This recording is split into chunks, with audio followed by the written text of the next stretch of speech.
From this huge panorama of religious life, two major aspects of what we call Hinduism have found their way to us in America. The first of these is a philosophical system that is known as Vedanta. Now, Vedanta is a system of thought and religious understanding that has its roots in the later Vedas and primarily in the Upanishads, and goes back to probably much earlier than that. But Vedanta took its classical form in the 8th century in the writings of a thinker named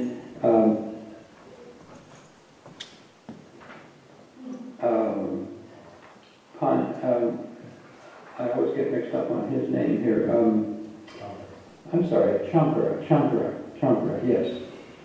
The main concept of the Vedantic take on Hinduism is the notion that the individual human soul and ultimate reality, or Brahman, are the same. This truth has found expression in several sort of succinct sayings. One of them is, "This self is Brahman."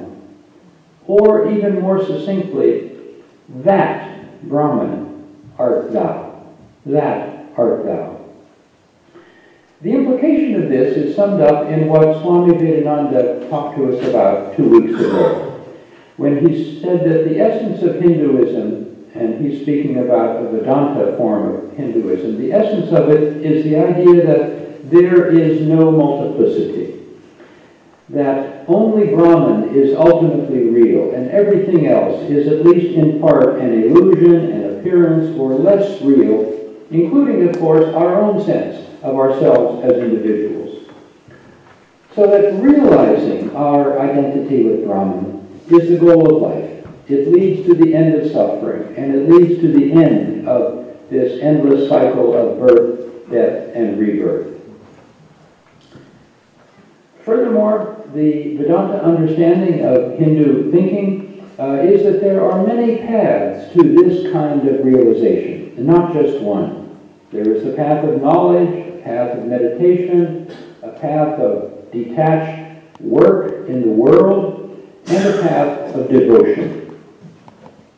Now, it was this notion of a choice among paths that made Vedanta appeal especially to Americans. We have a fairly well-developed sense of individual freedom and of freedom of choice, and so this notion was appealing in many ways to Americans. Furthermore, it did not require faith in miracles, a belief in miracles. It was oriented toward experience, not intellectual understanding, and it had a certain experimental character that perhaps appealed to the pragmatic element in American life and culture.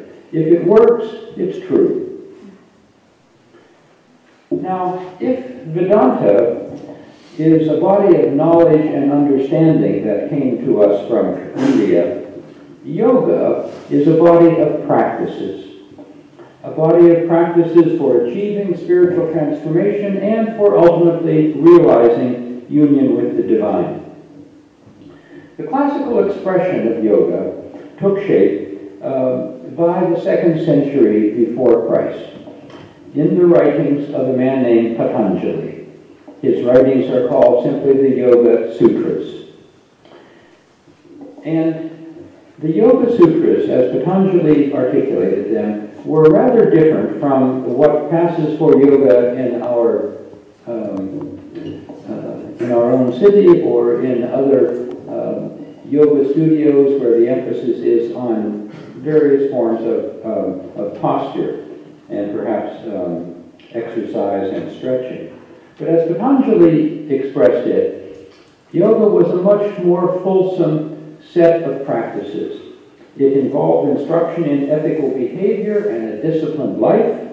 It did involve postures and breathing exercises, but it also emphasized a certain detachment from the world, a detachment from external experience and external sensations. It certainly meant techniques to quiet the mind, to concentrate the mind from its endless wanderings, and it involved, of course, meditation on the divine. Now, most of the teachers who brought these ideas, Vedanta and yoga, to the United States emphasized that they were not bringing Hinduism to America, that they were not seeking converts to another religion. They emphasized that everyone could use these teachings without abandoning their own traditions. Now, how did these traditions find their way to us from the distant land of India? It began, I think, with the conquest of India by the British in the late 18th and early 19th centuries. As the British took over India, a number of British and European scholars became really enchanted with the sophistication of Indian civilization, and they began to translate Hindu sacred texts into English. By the early 19th century, some of these translations had found their way to North America, and particularly to New England, where they came into the hands of those writers that we refer to as the Transcendentalists, people like Emerson and Thoreau. And they were the earliest transmitters in this country of an appreciation of Indian spirituality. What they appreciated about what they read was the spiritual wisdom that was contained in the Bhagavad Gita, in translations of the Upanishads, especially the idea of one spirit underlying all reality, underlying the entire cosmos. They also appreciated the non-exclusive outlook of Hinduism as they understood it. In 1838, Emerson made a rather well-known address to the graduating class of the Harvard Divinity School, in which he expressed ideas that reflected his exposure to Indian thinking.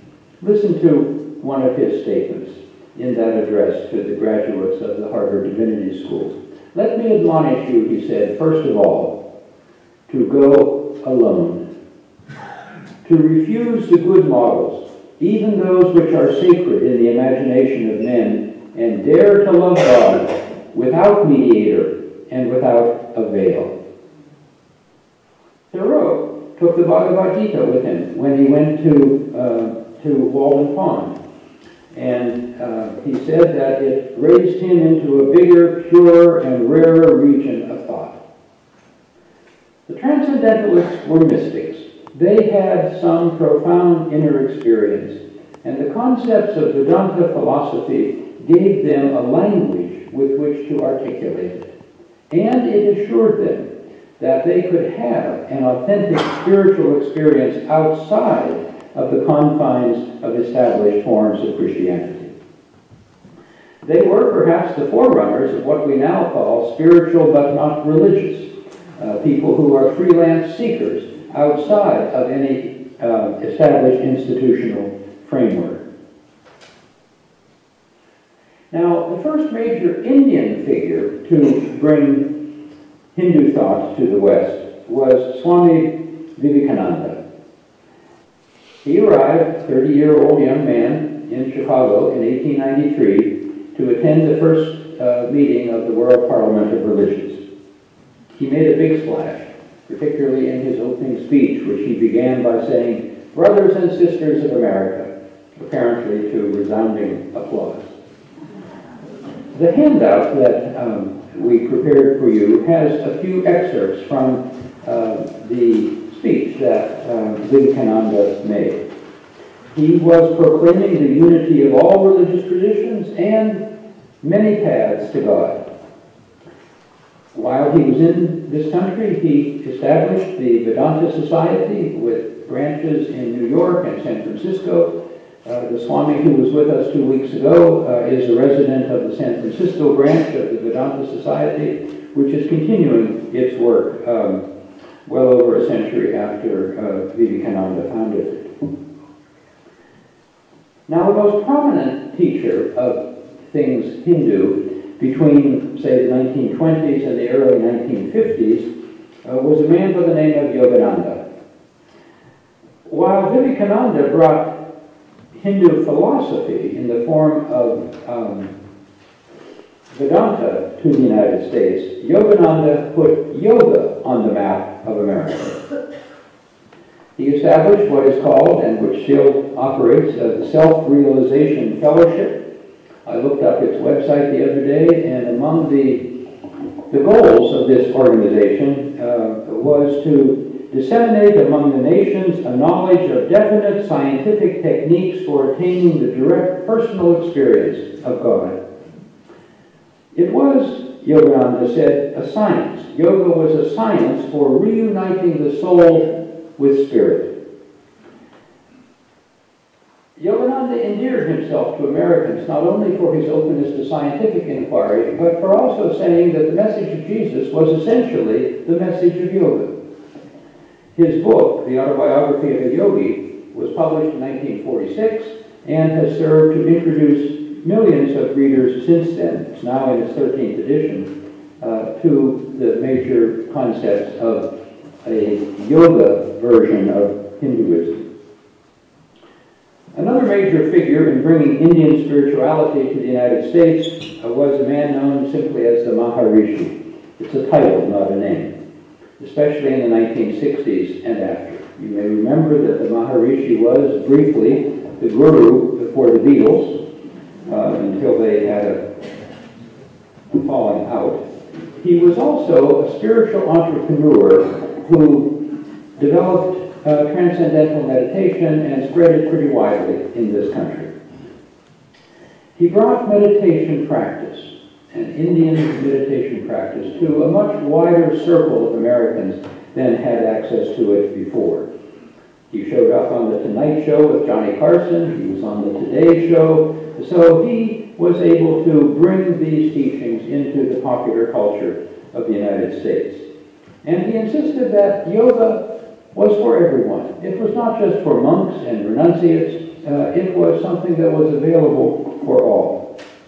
He played down pretty consistently the distinctly Hindu dimension of yoga and emphasized that it was a scientifically demonstrable set of practices that had clear value in concentrating the mind, relaxing the body, and lowering the metabolism. And he invited scientific inquiry to demonstrate these virtues of yoga. And many such studies followed. It was a religious practice that claimed to be fully compatible with modern scientific inquiry. In the 1960s and after, dozens of Indian teachers arrived, and American students of those Indian teachers grew into positions of leadership within various Hindu organizations. One example, of course, is Ram Das, who is our neighbor up in the Bay Area. All of these people, Indians and Americans alike, emphasized the universality, the pluralism, and the non-sectarianism of the practices that they were introducing. Their focus was on experience, inner experience, not so much on belief and intellectual formulations.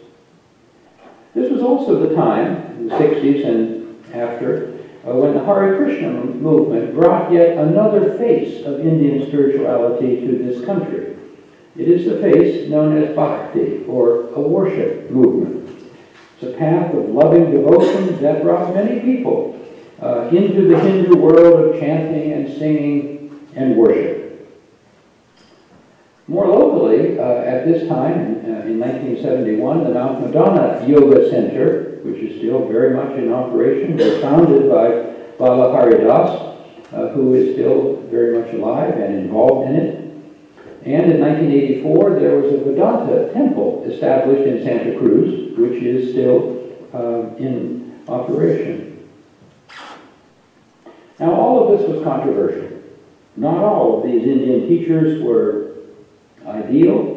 There were scandals, both financial and sexual, that marred their reputation. Some in the Christian world objected to the notion that all religions were equal, or that they provided equally valid alternative ways to God. Nonetheless, during the past half-century or so, Indian spirituality has penetrated American life in any number of ways. At the level of individuals, millions of people have encountered Indian spirituality in various classes or institutes, ashrams, and temples. Even the watered-down version of yoga that appears in many places have provided a taste of Indian spirituality to many Americans. So much so, in fact, that I think that popular yoga has largely lost its association with India and is now seen as perhaps pretty much as American as baseball. Many Asian Americans who migrated here in the 1960s and after, once the immigration laws allowed them to come here, have found a bit of India in the United States. As I mentioned, the early teachers of Hinduism in America played down the distinctly Hindu context of their teachings. But more recently, the Hindu temples that were established have had the full panoply of Indian art and images and rituals that have appealed to people who knew these traditions when they were back in India. No less a place than the Trump Palace in Atlantic City has been host to an extravagant celebration of Holi, H-O-L-I, which is a major spring festival in the Hindu tradition.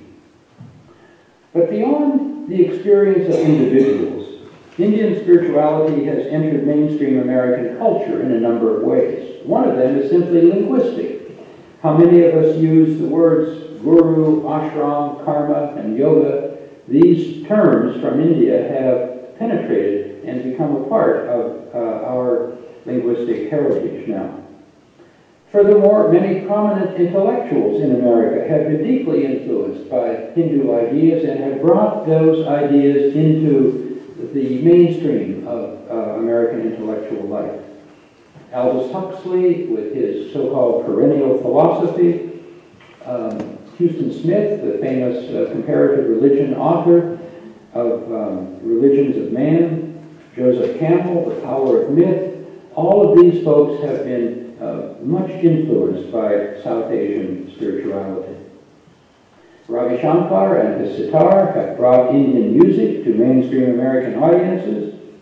The Beatles' temporary infatuation with things Hindu also made it more popular to American young people. Healthcare, obviously, has been influenced by Indian spirituality. There have been all sorts of scientific studies that have demonstrated the physiological benefits of meditation. Ayurvedic medicine, with its emphasis on balance, has appealed to many. Acupuncture, although it's from China, not India, has also been found a place in American medical life. Parts of modern psychiatry and psychology have also witnessed an influence from India. The entire field of transpersonal psychology, as well as Jungian analysis and an endless array of self-help psychology books, have demonstrated the ways in which Indian spiritual techniques have penetrated American life. And finally, exposure to Indian spirituality has prompted within the Christian world something of a growing interest in meditation practice, in contemplative religious life that was long limited to monasteries, but is now becoming more of a part of mainstream Christian practice in both Catholic and Protestant circles. There's an interesting story about Father Thomas Keating, who is the American founder of the Centering Prayer movement. At one point in his life, the Father Thomas was in a monastery not too far from a Buddhist meditation center in Massachusetts. And he noticed that all kinds of people stopped at the monastery to ask directions to the Buddhist center. And he got to wondering, why don't they find something in our tradition Why are they going down the road to this Asian tradition? And apparently that recognition played a part in Father Thomas's creation of a center and prayer movement. In this church, we have on Tuesday mornings a small meditation group that meets, and it's interesting to think that in part, perhaps, that was stimulated by by an exposure to Indian spirituality. Well, enough from me, enough from the academic point of view. It's wonderful that we have tonight here a person who has not only studied this sort of thing, but has practiced it. Carolyn Atkinson comes to us from a Baptist and Methodist background, and she has been heard to say that one of her regrets about becoming a Buddhist is the absence of hymns. And so, if we want to, we can sing to her later on. She was trained in both San Francisco and in China in traditional Chinese medicine and practiced traditional Chinese medicine for 20 years or so. She has been involved in Zen Buddhist practice now for almost 40 years. She is the guiding teacher of the Everyday Dharma Zen Center in Santa Cruz, and for the last 7 years has also taught regularly in Switzerland. She is among those Americans who have found a spiritual home in Buddhism and has been deeply involved personally in bringing that tradition to this country generally and to Santa Cruz in particular. It's a pleasure to welcome Carolyn Atkinson to the celebration.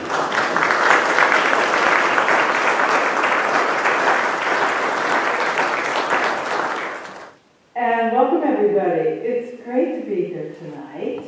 It's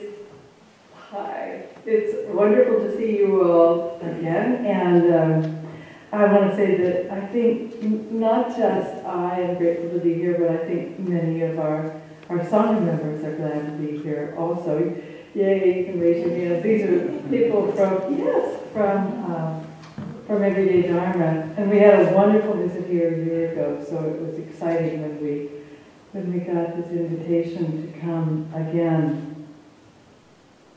I really appreciate what you've been doing here, Bob, for the last several weeks, looking at all these different perspectives on religious practice. Bob has done this really well, and what I want to do tonight to share with you is to give you a much more personal perspective on Buddhism coming to the West. So much more about what has happened for me personally during the last 40 years. I'll also share some remarks from one of my books about this exact topic, which is Buddhism as it comes to the West. So when I say coming to the West, what I mean is not only the United States, but Central and South America and Canada and Europe as well. I have friends who teach in Buenos Aires, who teach in Rome, in Finland, in Denmark, in Austria. All these people are teaching Buddhism various places in the Western Hemisphere. And as Bob said, I've taught for a number of years in Switzerland. So there is this movement bringing Buddhism to what we consider to be the geographic West on our Earth. The first thing I'd like to say is that the tradition of ethnic Buddhist centers is very strong in our country. Often they are called Buddhist churches, and one of them, an example of this, of course, is the Buddhist church in Watsonville, which many of you may know about. Perhaps you've been there for some of their festivals. They are a member of the Pure Land movement of Buddhism, and they're deeply rooted in the Japanese tradition of many of their members. When Suzuki Roshi came here and was the founding presence for Tassajara and San Francisco Zen Center, He actually first was invited to come and teach at a Japanese Buddhist church in Japantown. This is where he started. He expected to run a very traditional kind of Japanese place, and then these unshaven and fairly dirty hippies began to sit with him in the mornings, and gradually it transformed into this other place. But it wasn't what Suzuki Roshi expected to be doing when he came here. So it's actually a very strong tradition in the West for there to be Buddhist centers that form around immigrant communities, Japanese, Chinese, Thai, Vietnamese, and this is not what I'm going to talk about tonight. And the reason I want to start with this is to mark it and say that I'm not forgetting this one part, but it's not what my experience has been. So what I want to talk with you is much more personal. So I'd really like to share this glimpse into Buddhist practice coming here to become an indigenous practice. We could say one that we feel is becoming our Western Buddhist practice. And this would be for those of us who identify ourselves as Westerners, however recently our families may have come here. So this is what I'll be talking about. Buddhism, throughout the 2,500 years that it has been roughly identified as a religious practice, has moved several times. So 2,500 years, the first 500 years roughly, we would say Buddhism was located around the area where the historical Buddha was living. He was born in what is now Nepal, and he taught in what is now India. And the first clustering was in this area. They were the people who were his disciples. You know, the Buddha taught his students for 45 years before he died. That's a long time for people to get used to having a teacher around. So, when the Buddha died, there was a huge amount of panic that swept through the ranks. How are we going to do this? There was some infighting, there was some struggle over power, all the things that we might expect. So for a period of time, for several hundred years, they were simply trying to figure out what this thing was that this man had been teaching. So the first expression of this was what we now call the Theravadan tradition. The Theravadan tradition is the southern form of Buddhism. After they were together in India for a while, they began to move down the Indian subcontinent and then out into Thailand and Cambodia. So it was much more staying in this area. This Theravadan tradition, the word Theravadan is translated as the way of the elders. And this is what Leslie talked about last week. The way of the elders being what they thought was holding the Buddhist teachings in the most original way that they possibly could. So this was the first move, the first wave, I would say, or the first practice of Buddhism. The next movement was when the teachers began to move, and they went up north, around the high mountains, and hooked into the Silk Road. And from there they began to go east. They went to China, Korea, Vietnam, and Japan. So this was the second big movement, and it was called the Mahayana tradition, which means the great vehicle. And one form of that is Zen practice. So Zen is one form of the Mahayana tradition. Take another 500 years, we might say, and it began to move again. Buddhism took a third movement.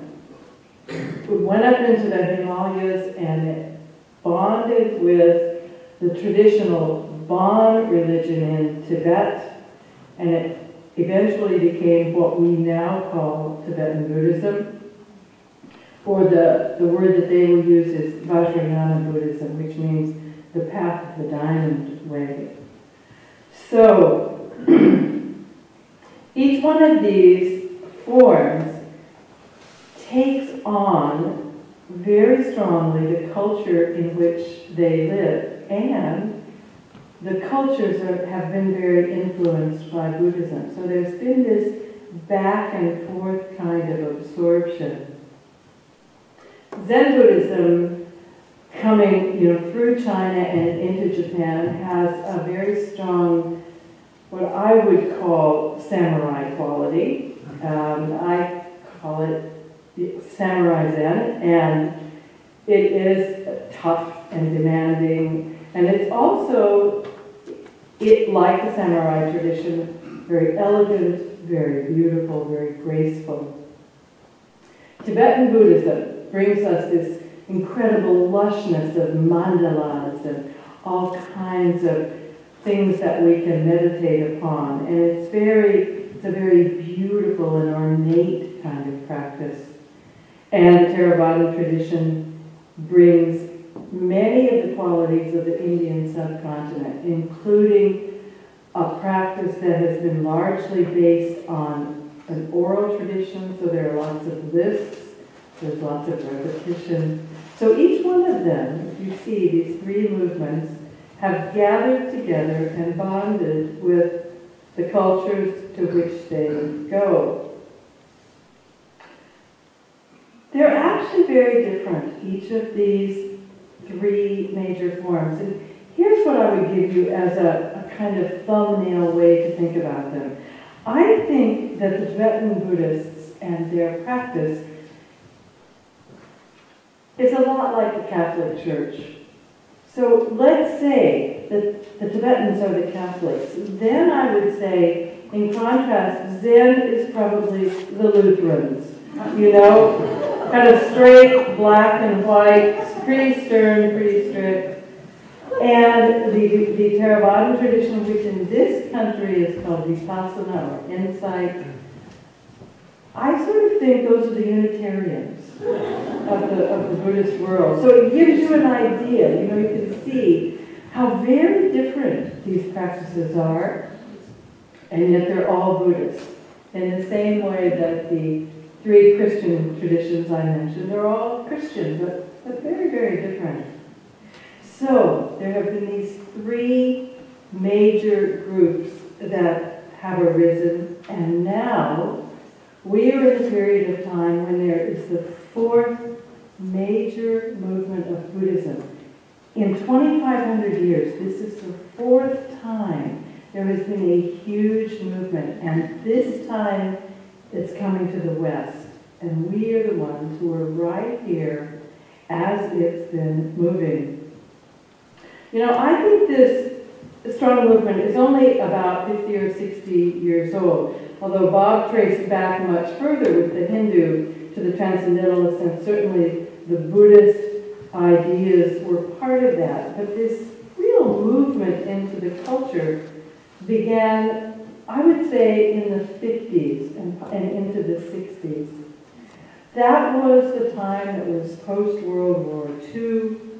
We had the beatniks in San Francisco, and it has been creating a very vital atmosphere for a somewhat chaotic movement, chaotic but exciting movement of Buddhism to the West. So the question is, why did it come? And why now?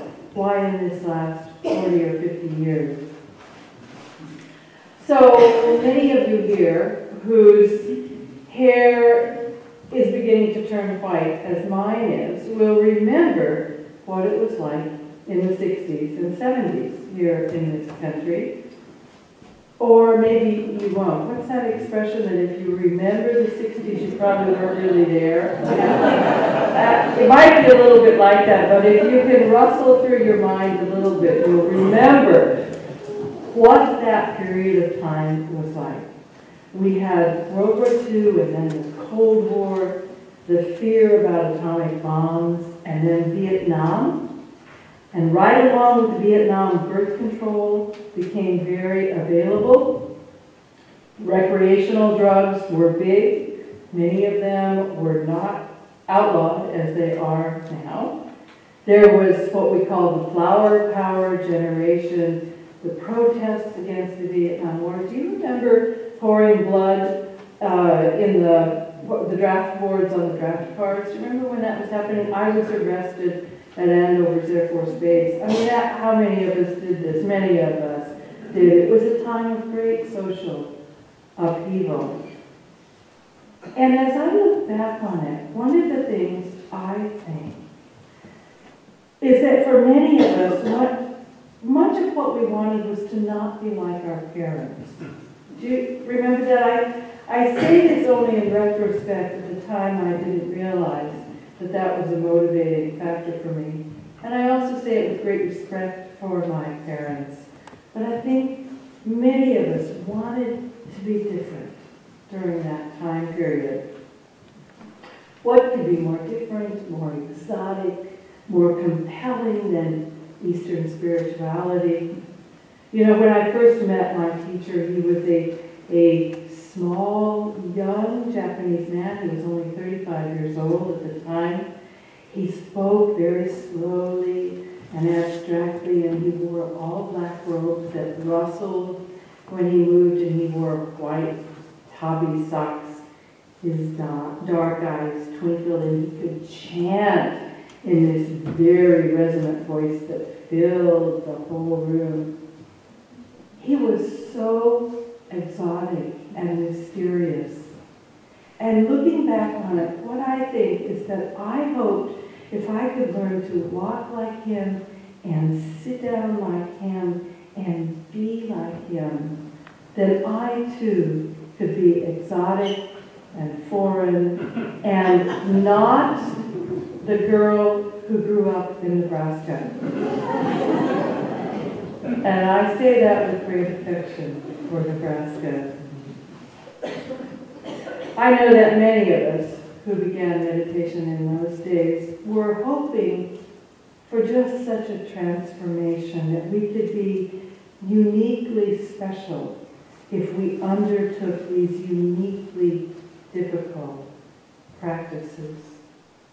And the other thing was, I think I hoped, and many of us hoped, that I could understand my life in a way that I didn't understand being a girl from Nebraska. I thought this would be a way in to understanding my life better. Now, my teacher was a Japanese Zen teacher. There were a lot of Tibetan teachers coming over also. Many of you may know the name Trungpa Rinpoche, who founded the Ropa University in Boulder, Colorado. I had a friend who was one of his early students, and she told me that it was an incredibly heady and exciting time to be gathered around this very exotic, young Tibetan teacher. So we had Japanese teachers and Tibetan teachers and some Chinese teachers, Korean, Vietnamese masters, and they were these exotic foreigners that seemed to be pointing to something that would change our lives. And it did change our lives, I would say. But I think for many of us in that first generation, it was in good part the attraction of what was unusual and mysterious that we didn't understand. We were generally young, most people in their 20s and 30s. We had great endurance, and I would say we had great tolerance for being told what to do if it was different than what we were familiar with. And there was a lot of that going on as well. So now, we're in the 21st century, and what's amazing is that we are now the second generation of Buddhist practice. This is what's happening now. Most of the early Japanese teachers who brought Zen Buddhism to the West have died. There are still new and young Tibetan teachers coming, but in the world of Zen especially, we now are living with a practice that involves American teachers, largely and almost completely American teachers. I belong to a group called the American Zen Teacher Organization, and it's really interesting to be around all of these different teachers to hear what they're doing.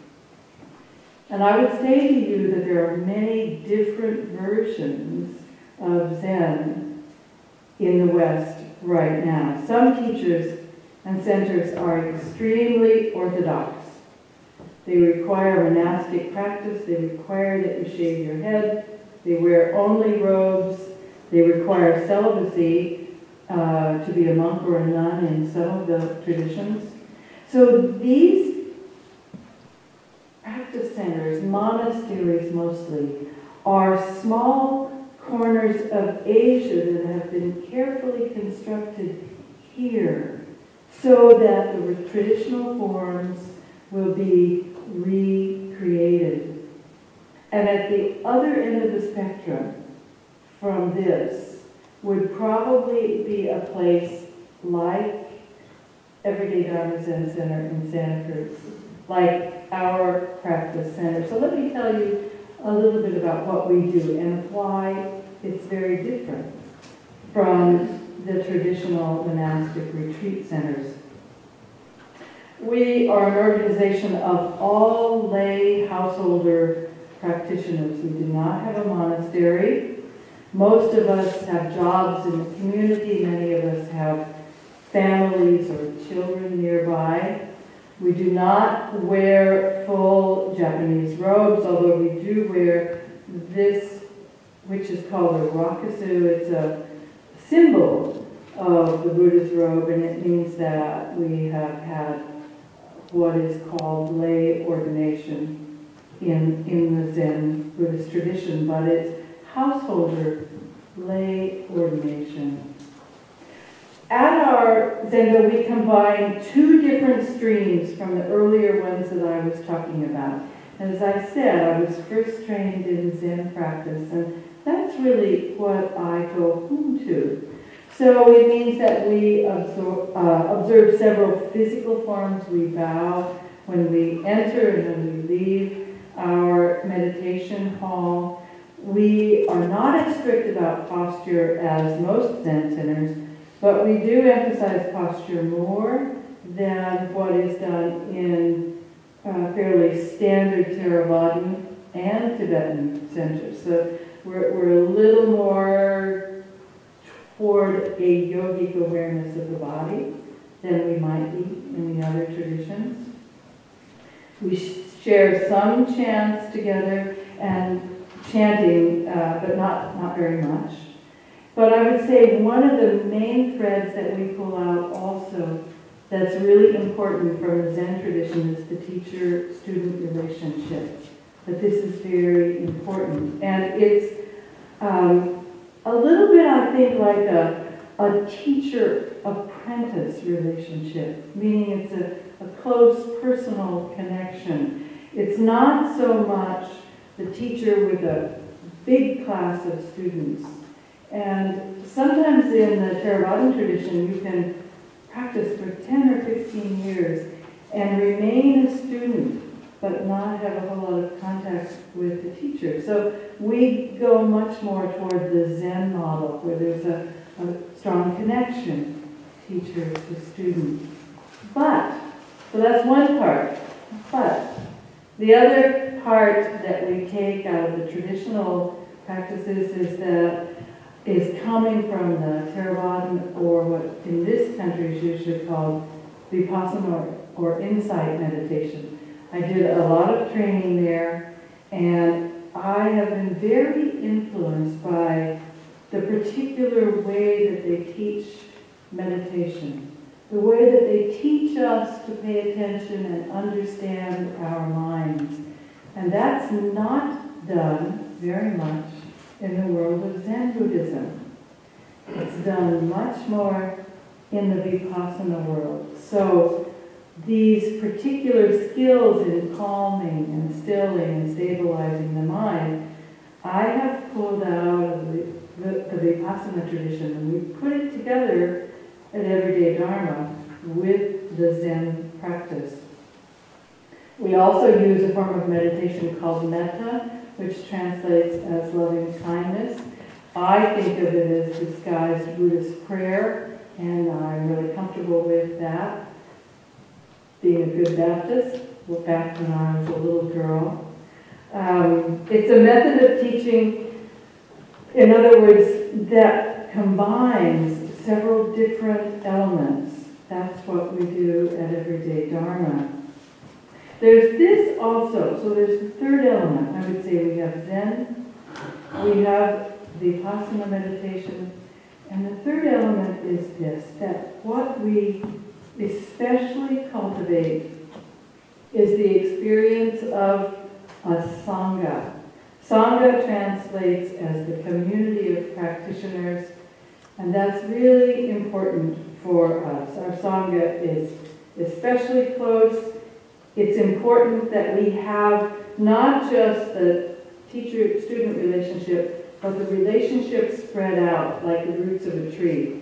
And the people in the Sangha are connected with each other in a way that I think is fairly unusual for Buddhism in this country. Often it's much more of a personal experience. Sometimes I would say Buddhist practice can feel isolating. Not always, but it can be. One example of this is that in Soto Zen, the tradition that I belong to, when you meditate, you turn and face the wall. So you turn away from other people and you face the wall. And the point is to not have anything interrupting your concentration. But it can be an isolating kind of feeling. So when we meditate, we face inward. Not the way usual Soto Zen centers practice. But we do this, and it helps create a sense of community. We talk often and regularly about our personal experiences in our groups, not just maybe one-on-one, but in the group itself. And we help each other out whenever it's needed. So the spreading out of relationships is very important to us. And I would say that this particular quality is comfortable and important for me because of my early years in the Christian church. I remember church suppers in the fellowship hall. I remember that my parents were friends with other people in the church. I remember going to church camp. I had my first kiss at church camp. So sweet. That social fabric is a very important third element for us at Everyday Dharma. So what we have is Zen practice, Theravada Buddhism, and the two of these stuck together with what I would call old-fashioned spiritual closeness. This is just what we have created. Right now, in the West, as Buddhism is really becoming an indigenous practice, there are all kinds of formulations that are happening. And one center will be very, very different. From monastic to householder, from high form to low form, from teacher as an absolute master to teacher almost as a friend. So all of these differences exist. There's a lot of growth and change happening. And this fourth great movement of Buddhism, I think, is tremendously exciting. And we're right here in the middle of it in this country. Buddhism right now is highly malleable and plastic. And my guess is it will only stay this way for perhaps another 20 or 30 years. And then we'll probably get a little hardening of the arteries, just like everybody else does. But right now, there's a lot of openness and a lot of movement. Some people worry that we will lose too much of what's important in the tradition by changing our way of doing things. And the question is often phrased, aren't we watering down Buddhism? Aren't we watering it down too much? Aren't we losing the core of Buddhism? I don't feel that way. I think what we are doing is adapting Buddhism. And it seems to me that adaptation has to happen if we're to survive, and Buddhism is to become a vital part of the culture rather than a kind of exotic and foreign possibility for a select few. So I don't worry about the changes being harmful to Buddhism, but I know that some people are very concerned, and I would just put that out there. There are different ways of relating to this question about whether we're making too many changes. Bob asked me another question. He said, how does the practice of Buddhism as a spiritual but non-theistic path work for us as Americans? Because many of us come from Christian or Jewish backgrounds. And what I would say here, I think what makes this transition possible without a great deal of strain is that, at least in my experience, Buddhism is not really a matter of faith. It is a matter of practice. Great line by Thich Nhat Hanh. It is not a matter of faith, it is a matter of practice. So it doesn't exclude God and it doesn't demand God. It doesn't require that we believe something or that we don't believe it. What it's teaching us to do is how to practice. And then the question of faith remains a personal question. And I know among many of the people who are strong Buddhist practitioners that there's a huge range around the question of God and faith in God. So for some people, it is a great relief that we don't go there. For other people, it really doesn't matter so much one way or another. But I would say that what works for me, and I think for many people, is that what we're talking about is a practice. What we can do, how we train our minds and hearts to live in this life and to be in this world. So I want to conclude by turning briefly to the handout that we received, because the question is, why now? Still we ask, but why now is it happening? And the quotation that Bob included is from this book, Quiet Mind, Open Heart, which is about how to practice this Buddhism in this culture right now. And the question was, why is it coming here now? Several reasons, I think. The first is that there is this confluence of Buddhism with a modern Western understanding of the mind. And all you have to do is go online and you will see all the studies that are being done about the plasticity of the brain, the way that the mind can be trained. So it fits in very beautifully with the traditional teachings coming from Buddhism.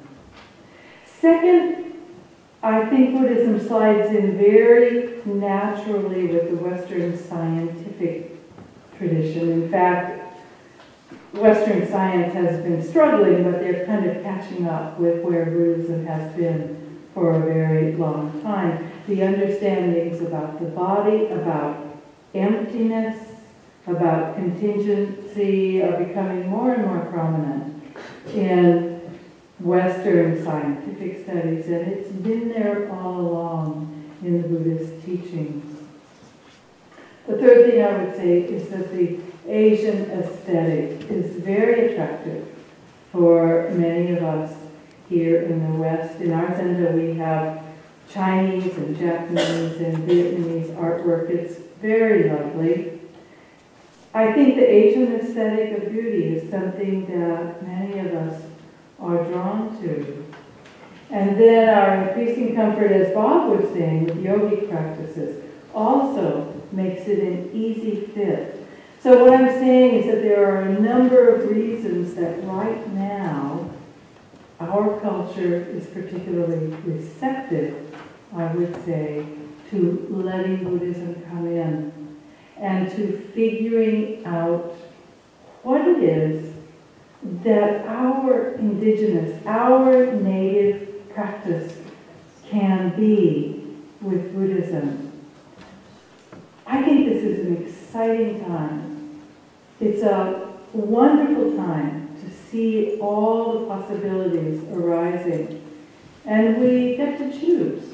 We get to choose where it is that we're comfortable and where we want to stretch ourselves a bit and what it is that we want to learn. Kobuchino, my teacher, Kobuchino Otagawa Roshi, one of his most common statements to us, his students, was, "We're making it up as we go along." And I think this is really true with Buddhism right now. We are making it all up once again. We're figuring it out. And the question is, what do we want to make up that works for us, that is helpful for us, that enables us to live our lives with less suffering and with more meaning?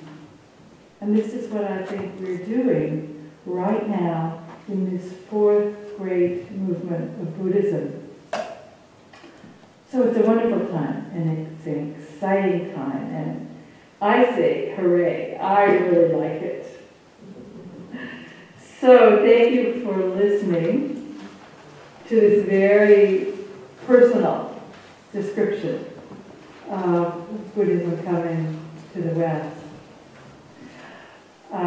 I would ask if there are any questions or anything that's confusing you'd like to.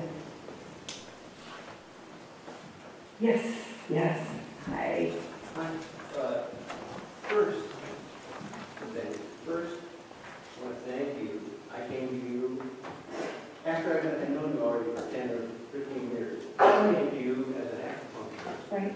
With terrible pain, unable to sleep, just nervous damage and things.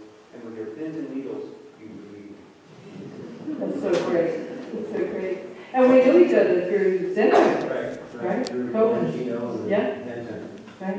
And you prescribed these Chinese things. They were not drugs. They were little organic pieces of this and that. Right. And it was so terrible that I never took it. I have to admit, it's still on the shelf. Oh, I'd love to see it sometime. What did I give you? Right. Oh, I have no idea. Bark, some leaves, and flowers, and Spongy looking things and all kinds of stuff. Secondly, you mentioned when you were describing Zen, you said it was like Lutheranism. right. And I've always thought of Mahayana as, okay, that's Protestantism, a big thing. And then this little sliver of it is Zen. And the Zen, to me, has always been the mystical tradition of Buddhism, equivalent across the world to Sufi, Kabbalah, the Christian mystics, and mystics everywhere, and in whatever religion is the direct apprehension. It's all about the direct apprehension or experience of it, or God, or whatever. Right. Or Buddha nature. It's or Buddha nature, called. whatever that thing is called. Right. And I just wondered about that. It doesn't seem to me like Lutheranism is a big thing. You know, I listen to Prairie Home Companion, but it always struck me that this is a little narrow bit for people who want to know for themselves what's what. Right.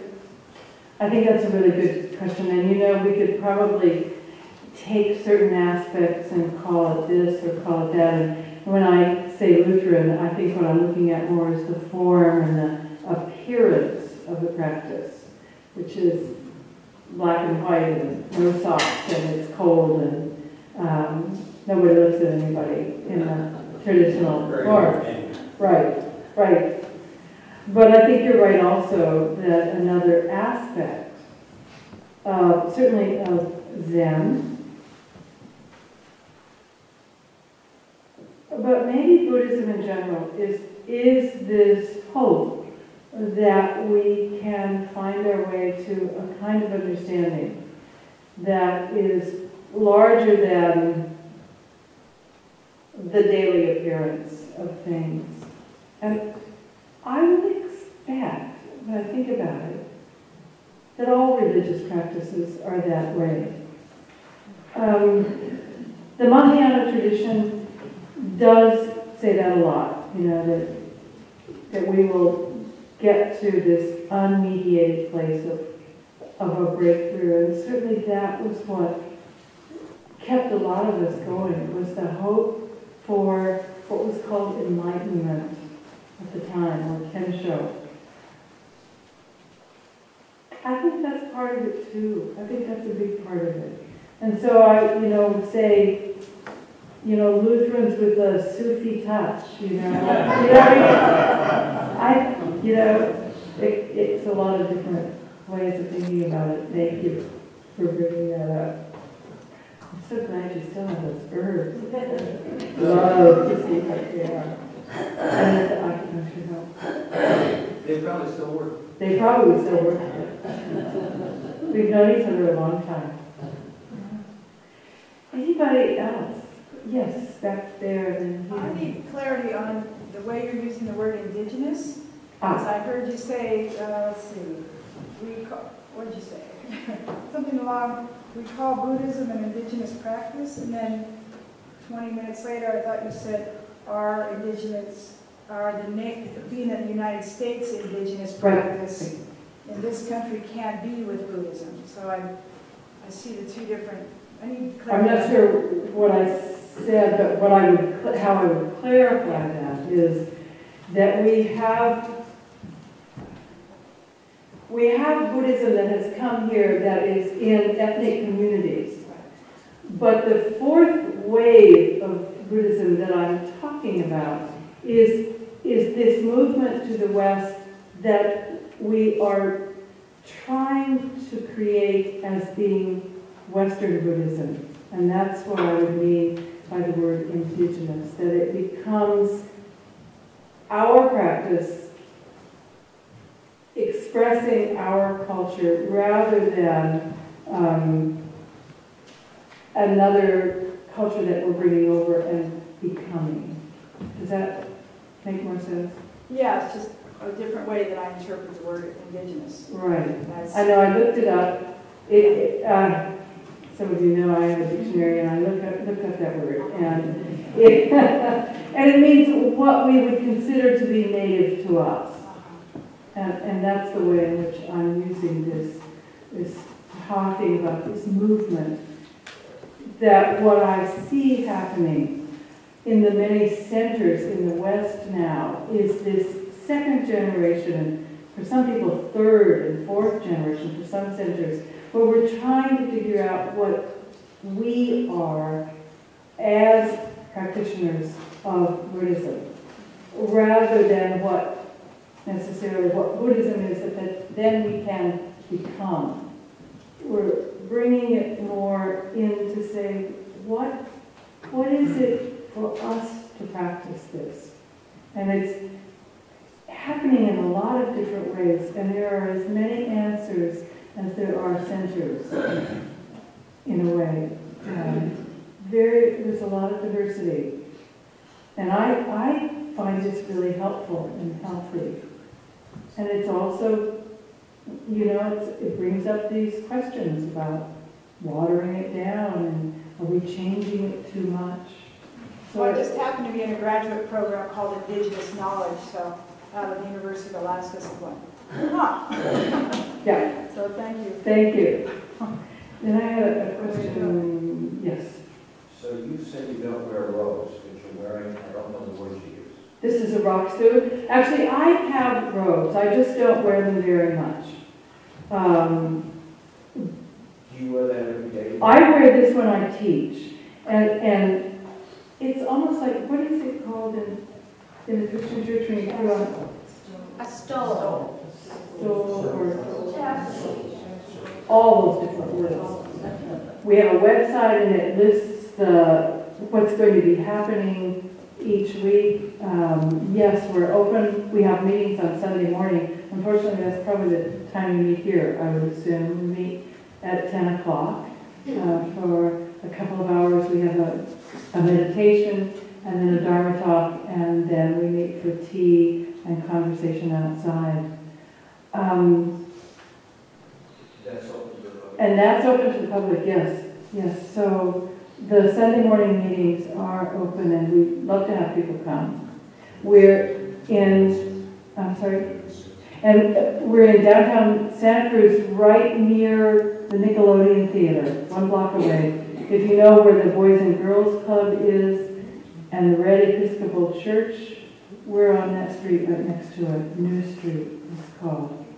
The other time that we are open is every day at noon except Sunday. So Monday through Saturday we have a meditation from 12 to 12:40. That's open. We don't have a teaching or a Dharma talk at that time. But it's open for noon sitting, and we're always happy to have people come. So you could, look this up on the website and learn more about it. What else? So the first Sunday of the month is And the first Sunday of the month, there's an introduction to meditation at 9:15. And so that's a good time to come to get instruction in meditation. And then there's almost always a Dharma talk on that Sunday. Not every Sunday, but the first Sunday usually. Yes? How many members do you have in your group or something? We have about, I would say, 30 to 35 what are called dedicated practitioners. These are the people who step up and say, I want to be a member, and I'll be here and help out. And these are the people who basically keep the center going. Then there probably are another revolving 25 or 30 people, I would guess. And then there are people who come and stay for a few times and then go on somewhere else. The one thing I would say about Buddhist meditation and about Buddhist centers is go check them out. Go visit the different places and see what you're comfortable with. See if you feel comfortable with what's being said, what's being taught. See if you're comfortable with the people who are there. And then based on that, choose where it is that you want to go. Santa Cruz is great. There are so many options for such a small community. And they're very different. We are all extremely different. So I recommend that you go visit different places. Yes? That raises my question about what is the unifying element that makes you all claim to be Buddhists? If it's so diverse, what's the unification? Last week, I think Leslie gave a description. I wasn't here, but it looked to me like she gave a really good description of the basic teachings from the Buddha. Things that are called the Four Noble Truths, the Eightfold Path. And I would say that these teachings form a way that we recognize that we are Buddhist. That is, yes, I am willing to look at these precepts, for example. I'm willing to work with this or with that. So that's one identifying element, would be a body of teachings that we all more or less agree upon, even though we each say them in very different ways. Next thing I would say is that the tradition of Buddhism depends on, there are three factors we would say. One is action in the world, one is meditation, and the third is a training in wisdom and understanding. So if you look at that, what I'm saying is that training in wisdom and understanding would include this body of teaching. The second is the entry through the practice of meditation. And that's largely what we do in the West at this point. When you go to a meditation center, you start with meditation. That's only recently true. It used to be, and certainly is still in Southern Asia, for example, that you enter through the door of good works. You enter through your ethical practice, and only much, much later do you begin meditating. So what we've done in this country is say, let's start with meditation. So I would say here, if you go to one of these Western Buddhist centers, by and large, it's going to involve a meditation training, working with the mind. The third thing in this culture that we usually come to at the last is the question of precepts or behavior. You know, we're pretty spooky about having people tell us how to behave, and we don't do that so well. So often that's the last one of the three legs that we emphasize here in this country. But I would say that if we define ourselves as Buddhists, this is the third leg, the question of how we act in the world. So what we understand, how we train our hearts and minds, and how we act. Okay. Last. Yes. Carolyn, could you say something about the uses of Buddhist practice for people who remain within other traditions? You know, I don't personally experience that there's any conflict at all unless your groups both happen to meet at the same time on Sunday morning. But otherwise, I mean, except for that, I think it is, well, there's a woman, Sylvia Borstein, who says, I am a devout Buddhist and a practicing Jew. Yeah, absolutely. That's Sylvia's experience. And I think the same can be true for the Christian traditions, that you can be absolutely a believer and a practitioner in the Christian tradition and practice Buddhism. Again, I come back to this really important distinction, I think, which is that this Buddhism is not a matter of faith. It's a matter of practice. And this practice can be done within a Christian tradition. Over the years at Everyday Dharma, we have absolutely had devout Christians sitting with us, and then other times they say, well, no, I'm going to go here now. And that seems to be what works for them. But I don't think there's a conflict unless it's Sunday morning. Yeah.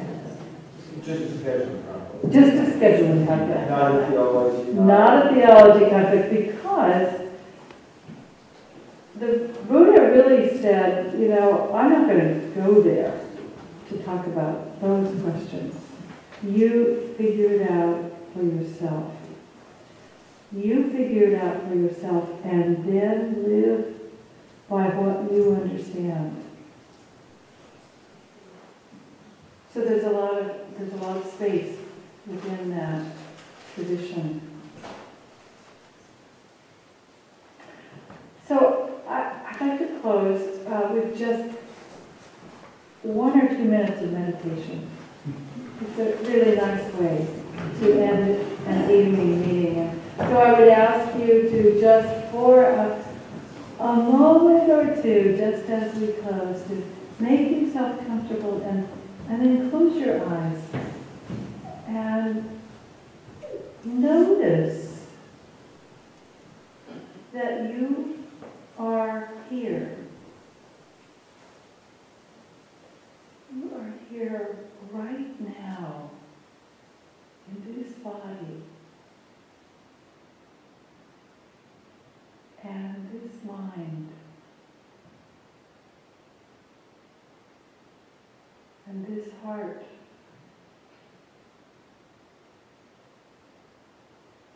Notice what it feels like.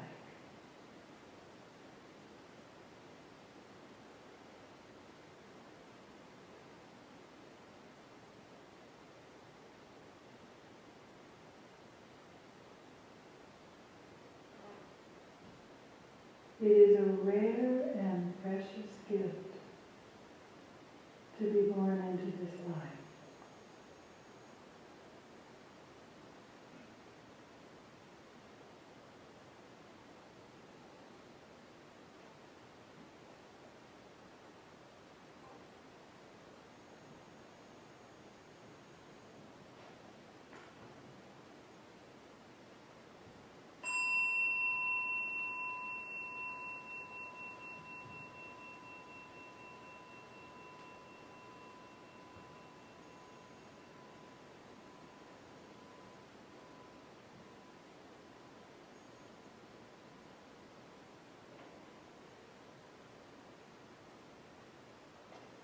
Thank you, everyone.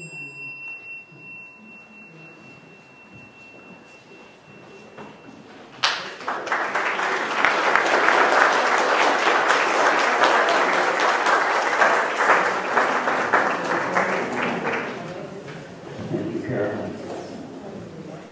Next week, we turn our attention from South Asia to that other center of enormous religious creativity, which is the Middle East. And we will begin with a consideration of Judaism as brought to us by Rabbi Paula Marcus from Temple Bethel. She's a lovely woman and a powerful speaker and an articulate advocate of Jewish practice. So look forward to seeing you next week. Good evening.